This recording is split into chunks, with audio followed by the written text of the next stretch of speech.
Hello YouTubers, Alaska Prepper here. Ladies and gentlemen, you can believe it or not, but you better be getting ready for another spike in food prices. Hurricane Ian's damage to Florida fertilizer plant creates concern about rising food prices. Hurricane Ian took out one of the largest producers of fertilizer in the United States. We don't have that many fertilizer plants that produce the capacity that this one does, and this one is offline for the time being. Let's read on and see if they even expect it to come back online anytime soon. This is very important, ladies and gentlemen. This is what we have to look at. What happens if this fertilizer plant stays offline? We are very lucky as the United States of America to have neighbors to our north, and for where I live, to our south. That is Canada. Because Canada, I do believe, correct me if I'm wrong in the comments down below, I believe that Canada is the largest producer of potash, I think it is, in the world.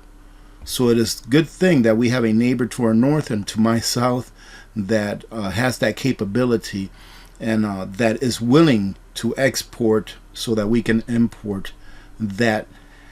That's food, ladies and gentlemen. Fertilizer is food. That's how you have to look at it.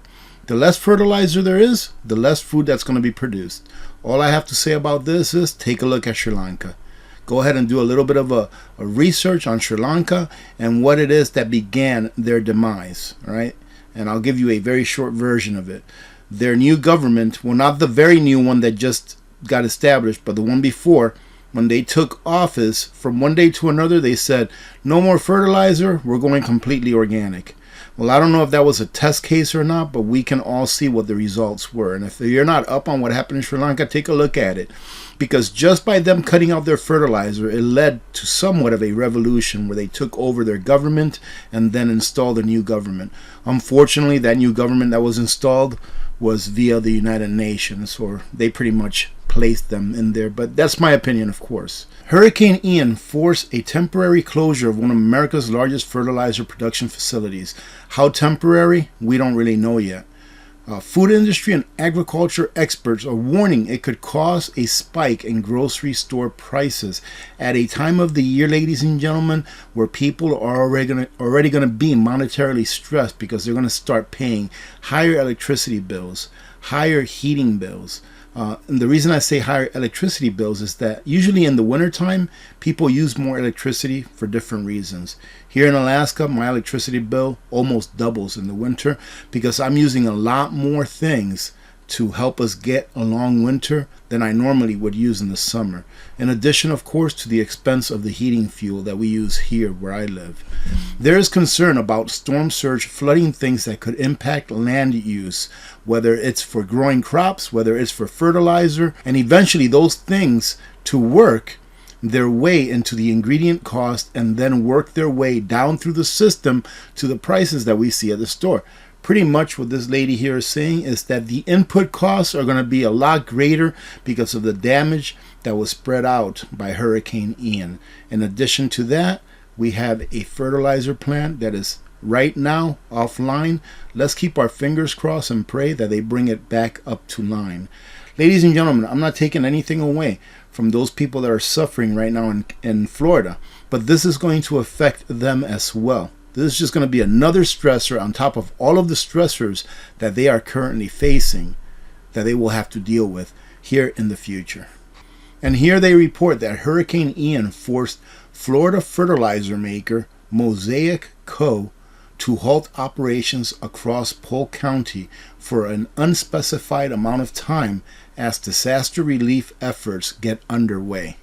The company's North American phosphate operations makes up approximately 50% of North American farmers' supply of granular phosphate fertilizer and 12% of the global supply in a given year, the company said in a fact sheet.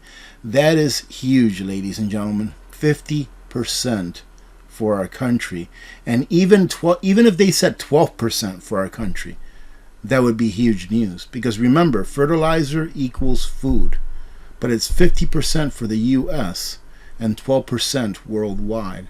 Now, as I've stated, we're lucky that we have neighbors to our north and my south, i.e. Canada, that produces a lot of this fertilizer. However, it will come at a cost. And therefore, the input cost for the farmers will continue to go up, and they have to demand what they need in order to be able to stay in business. All right, ladies and gentlemen, so food prices, as I've stated before, they're just going to continue to go up for several years to come. The more food that you get now, the better off that you will be later on. Right? You don't have to get the fancy freeze-dried foods and things like that.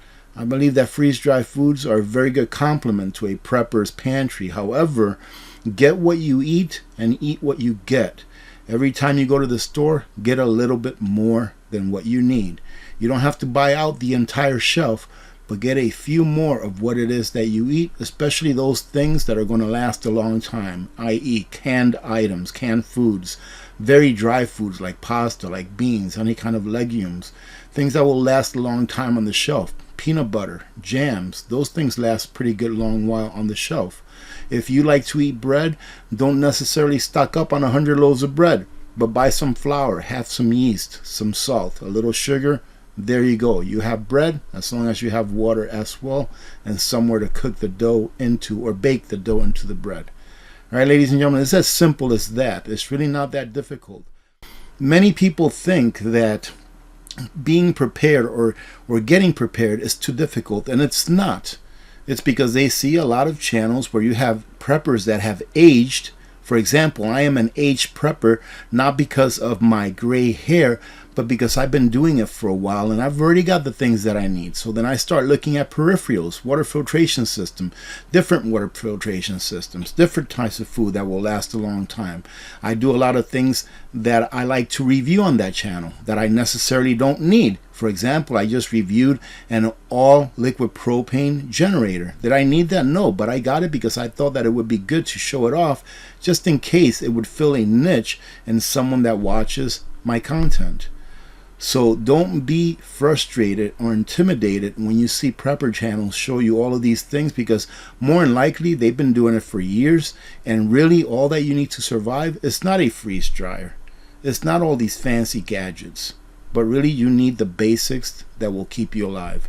If you have the ability to get what I like to call peripherals, you know, all those extra other things, it's great. It will make your life a little easier, but you will be able to survive just as well if you have the basics in everything: water, food, medicine, self-defense. All right, ladies and gentlemen, shelter, warmth, all of those things, the basics, and you'll be okay. After Hurricane Ian made landfall along Florida's west coast on Wednesday afternoon, more than 2.5 million residents are left without power, with some in Lee and Charlotte counties completely off-grid. I've always stated, get a generator for goodness sakes. If you are lucky enough to be listening to this right now and you are not affected, whether you live in Florida or not, and you're on grid power right now, and you've never been affected by a power outage. Let's say, for example, in your entire life, you've never experienced a power outage of more than 1 minute. Get a generator and get whatever type of fuel that generator uses and put it away. Rotate that fuel in your vehicle in and out if you're not using the generator on a regular basis. But have some fuel, have a generator. One of the reasons I really like that little generator that I reviewed not too long ago, that propane generator, is because propane pretty much lasts forever. So if you don't ever intend on needing to use a generator for anything, like if you're going camping or anything like that, if you only ever intend on using one for emergencies, then having either a dual fuel or just a propane generator would be a great idea, in my opinion, because you can take propane, put it away, and you can forget about it. Propane is kind of like your freeze-dried food, right? But in fuel. Propane is kind of like your freeze-dried fuel. Like, you can put away freeze-dried foods and just forget about it because you have it for emergencies, and it'll last 25, 30 years or more, in my opinion. That's the same thing with propane. You can just take it, put it away in a safe area, and forget about it. And guess what? When you need it, you're going to remember that you have it. All right? So that's why I like that little generator. It's a great idea, whoever came up with that. Florida State University business professor also predicted Hurricane Ian will create $70 billion worth of damage Wednesday evening on Fox Business. Though the exact level of damage across Mosaic's phosphate mines remains unknown, the company's product output is likely to decrease, which will directly increase a crop's input price and therefore its market price. It's something like 50% of fertilizer is coming from that area, meaning 50% of the fertilizer for the country. I'll go ahead and leave this linked in a pinned comment down below so you can go ahead and revisit it, ladies and gentlemen. But look at this. The latest inflation reading from August Consumer Price Index showed that, remember August, zero inflation, I digress, showed that food prices took their biggest jump since 1979, and now we're going to have another spike. With the cost of eggs increasing 39.8%, 40% on eggs, milk 17%, fruits and vegetables 9.4%, and meats going up 6.7%. And I believe meats in the coming year, ladies and gentlemen, is going to go up a lot higher than this. Right now we have somewhat of a glut of beef in the industry, and next year I believe we're going to start seeing that the effects of thinning the herds earlier this year because of the price of food for the cows and just pretty much input prices. So get ready to see higher beef prices, and of course chicken prices, because it's going to take a while for that 40+ million chickens and turkeys to come back after they call those as well because of that thing going on. All right, so ladies and gentlemen, prepare. Hopefully this video was nice and short and to the point. I always have to divert whenever I'm reading something to let you know how I feel, because if not, I'll forget to tell you how I feel about that. And I think it's important that when we go over these things that we have somewhat of a personal attribute to what we're talking about here, because I'm not just a robot reading this off. I'm actually trying to tell you that, hey, this makes sense. If this fertilizer plant is offline for any length of time, right? If it was going to be offline for like a week, hey, no big deal, we'll be all right. But you know what happens when hurricanes occur and they create the destruction that they do?